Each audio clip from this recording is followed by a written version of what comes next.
Good evening and welcome to the Monday night live stream. I'm Dr. Taylor Burrows. So, why is your relationship more important than the kids?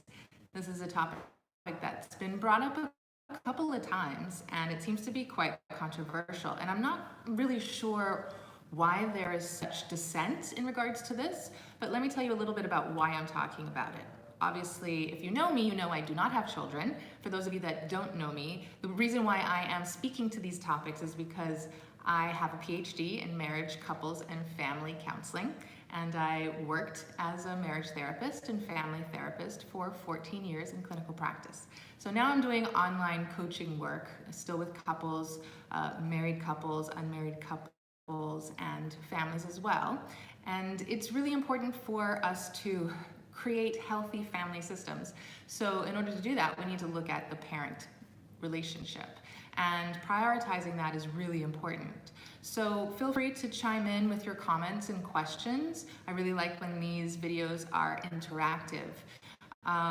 The conversation is an important one, like I said. I mean, in order for the children to really be brought up in a home environment where they're safe, they're healthy, they're successful later on down the road as adults themselves, they really need to see that healthy, romantic relationship between mother and father. But, you know, the other thing that happened the other day was I put up a tweet about who would be the better parent if you had to choose. Would the mother or the father be the better single parent? And obviously I put this out there to be a little bit taboo and to get some raw reactions to that. But the poll came out that, generally speaking, everyone felt that having both parents was essential. It was like 40-something%. But there was 30, maybe 37% thought that the father would make the better single parent, and the mother came in a very close third. So I thought that was interesting because kind of in our society, we're very mother focused.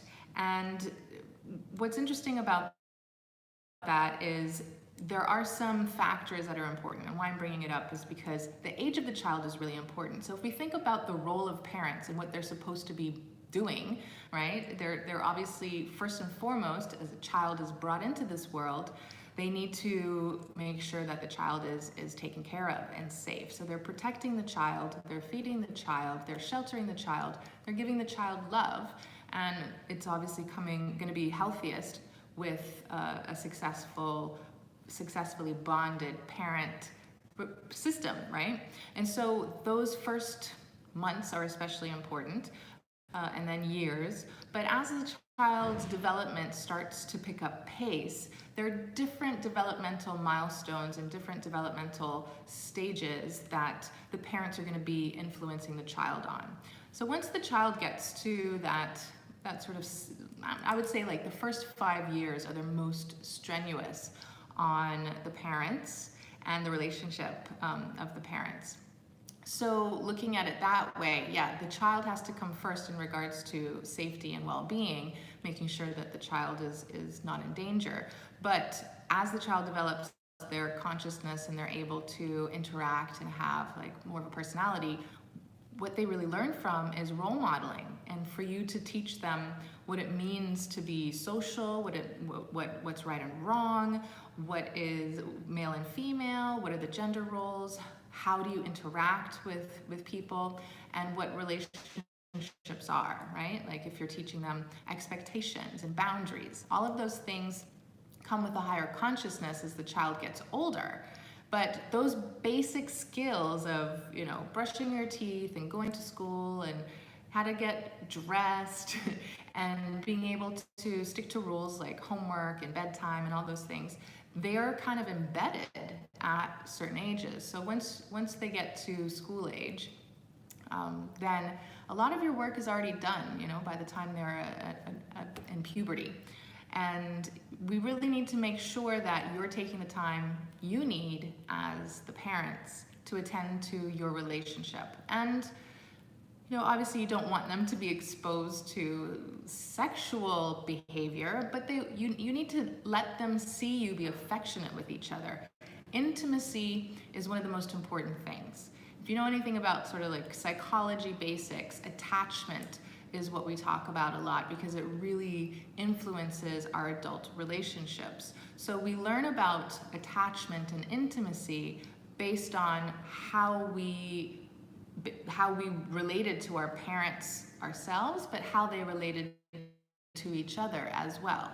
So making sure that the two of you have a healthy relationship, that you communicate well, that you have certain boundaries, that you resolve conflict, you problem solve, you have healthy and effective ways of decision making. Things are going to get stressful from time to time, and they need to see that you can resolve these issues without withholding love or holding it hostage, right? Like if something goes wrong, it doesn't mean that, all hell's gonna break loose and you have to worry that the family is gonna go to pits. They need to know that there's that stability there in their home so that you can have the natural span of human emotions and life stress, and it's okay. So a lot of that is taught not necessarily, directly by sitting a child down and explaining it to them, but by observation. So in order to do that, you have to make sure that you're a living example of these things. But also, without the two of you at the top of the hierarchy, you notice that a child would want the care from both parents, even very young. Yeah. The two of you at the top of the hierarchy need to have that loving, securely attached relationship going, and for you to be able to express that love, that affection, and have your needs met appropriately by each other. So how do you show that love to the child? Obviously, you're going to have that touch. They need that. Without that physical contact, a child's development can deteriorate. We can't really survive without that human connection.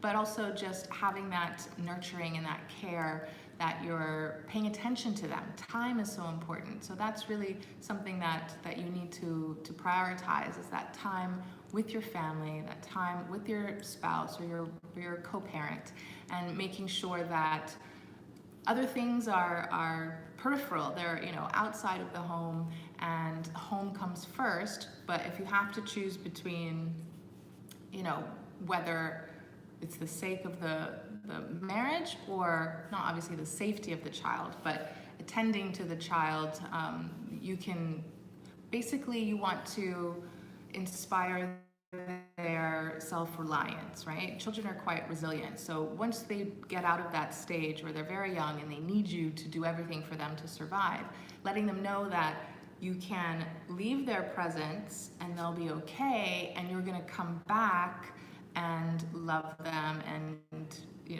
nothing has changed, is really important for their development. So make sure that you are prioritizing your spouse, and that you do the things that are necessary in order to keep that romance, that communication, the intimacy, all of that going. And obviously, work gets in the way a lot, but we need to make sure that you find a way through balancing, whether it's an office job outside or other types of work. You want to make sure that you're able to communicate that family comes first, and that these are our values and these are our expectations. This is the boundaries of right and wrong, and what we think is appropriate behavior and inappropriate behavior, and having those types of consistent consequences, both positive and negative, depending on what's happening. But absolutely, both the mother and father are important. But going back to that point, one of the points that somebody made, I would validate. It's the mother can be more important at certain stages, and the father can be more important at other stages. Both are ideal. But once a child gets to a certain age, it really becomes more of a reinforcement system versus the nurturing element. And so that's why the father has such a detrimental role in the child's upbringing. So more of an instructional, directive approach to parenting can be really helpful so that they guide them into and mold them into the persons that they become through identity development.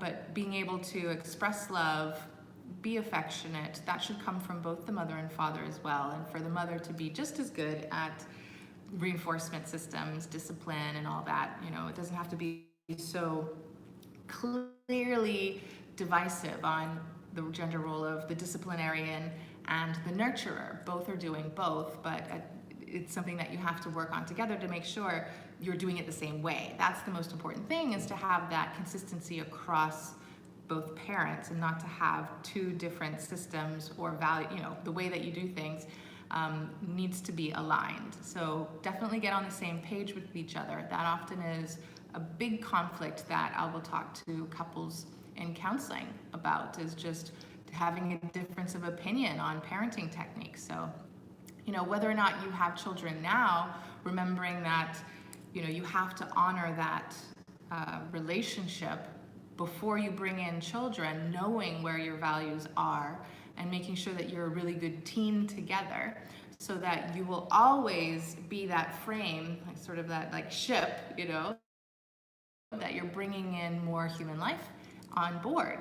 And so you have to make sure that you're working at the maximum capacity possible. I mean, if you do actually think about it as a ship, like if the ship's going down, you have a captain, a co-captain, or if you want to call it a skipper, or and the kids are more vulnerable, and so you have to make sure that you are manning that ship and taking it through those rough waters together, and they need to see you working together. Imagine if the co-captain and the captain start arguing and they have different ideas and nobody wants to take the lead or nobody can take the lead, then the children are going to panic and they might die because they might just do something that would endanger them or jump off the boat or something, right? So the same sort of idea, if you want to use that analogy, you need to make sure that you run efficiently as a team in order to lead the team, including the children. So that's one of the reasons why I would say it's really important for you to put your relationship first, because you are the roof, you're like at the top of the system, and the system is only going to function as well as the two of you model and create, because it's not just modeling it in their behavior, but you're the foundation of it. So if you're chaotic, then the children are going to be chaotic. They're not going to have good attachment. They're not going to have a healthy intimacy, like communication style, and there's lots of problems that you'll see manifesting with them. So they might look to other people, they might look to unhealthy people, and start to develop different problematic tendencies. So yeah, I'm not really too sure why people are so surprised about that if they think the children should come first. What do you think? What is missing from children who come from a dysfunctional home? What is missing from them? I mean, it depends on what kind of dysfunction we're talking about, but you can see lots of different adverse childhood experiences. We call those ACEs. That's what it stands for, ACE, adverse child experiences. And those could range from poverty, domestic violence, substance abuse, alcoholism, illness, lots of different things. And so the more adverse childhood experiences a child has, the more at risk they are for various mental illnesses, behavioral problems, substance abuse themselves, not being responsible adults, early pregnancy, getting into abusive and traumatic relationships, neglect and unhealthy parenting, right? Like if it's abusive, if neglect is a form of abuse. So a lot of times, if there is an absent father, if the parents split up, then that's going to have a lot of negative effects, or can most likely have a lot of negative effects on the child. But vice versa, if there's no mother, then the mother, the lack of having that mothering, nurturing role in their life might have a huge impact on them as well. And I think I mentioned in a conversation this week that, I'd like to know the real true statistics unbiased from troubled children exposed to criminal behavior, having come from single homes. I know there's statistics out there, I don't know them off the top of my head, but if you look up the ACEs study, that might have a really good insight for you that will be relevant, because I think having a single parent is obviously on the list. It's not ideal. So adverse childhood experiences doesn't have to be the worst case scenario, but it's basically on a continuum of various things that are not ideal. So I don't remember the name of the psychologist, but she did a TED Talk on it. And I think I'm following her, but I don't remember her name off the top of my head. But it was a really good TED Talk, but you could probably just look up the ACEs study. It's pretty widely known, and it's all based on statistics and evidence-based stuff. So you should definitely get that from there. So in regards to the effects of not having a mother, which is not always the more referenced problem. We usually talk about absent fathers, but mothers leave their children too. And for example, just to personalize a little bit, my sister, she's actually my half sister, but my mother raised her, and her mother had left the home, and that had a huge effect on my sister's life. And thank goodness she had my mother to step in. But for a little while, my father was a single dad, and he raised my brother and my sister for a couple of years before he met and married my mother. And that's something that stayed with them. And I heard a lot about the effects of it, and it still affects them to this day. They have a sort of a tumultuous relationship, but you can't ever really repair those types of wounds, but you can come through it. Like, my sister's a very healthy person, but the actual pain of feeling abandoned or betrayed, it doesn't necessarily go away, and you can forgive someone and not forget that feeling of abandonment, whatever the actual circumstances are. Also, the effect of absent father-daughter relationship and vice versa. Well, yeah, I mean, anytime you feel a disconnect from a parent, it can be very upsetting. Family, we all have personalities, and we get along with some people and we don't get along with others. And so you have to learn how to get along. And we learn that from our parents. If our parents are adults and they're calm and they're regulated and they're healthy, they should be able to help you manage all the difficulties that come up. But if they can't do that for themselves, then that's a problem. So even still, I would go back to what we're talking about today, the title, why your relationship matters more than the kids. I would even go back further and say you as an individual matters more as well, right? Because that's what you're bringing to the relationship, is your own mental health and physical health and well-being, and then bringing the relationship into the family system as the parent dyad. So you have to look at all layers of it as well, because your responsibility to raising a child into being a fully functional, healthy adult is a big one. And nobody's perfect, obviously, but you're gonna do your best. And if you're coming to the table with some serious deficits, then that's on you. That's your responsibility to be the best human being and the best parent and the best husband and wife that you can be. And if not, then you're neglecting that responsibility. So all you have to do is do your best. No one's expecting you to be Superman and Superwoman, but definitely do what you can in order to build those resources inside the home and equip your child with the best case for their own future and their ability to create a family of their own that's really successful. So I'll leave it there for today, and thanks for joining me as always. Don't forget to hit that subscribe button so that you can make sure and know when the next videos are released. And comment below. The live chat, it's gonna save, but you can't use that later, so definitely feel free to add comments after it saves. And my notes are in the section below, giving you information on how to reach me if you need to. There's that 15-minute free discovery call that's still available for now, so feel free to use that and we can touch base and I can see if I can help you with any of your concerns. So goodbye for now. Ciao.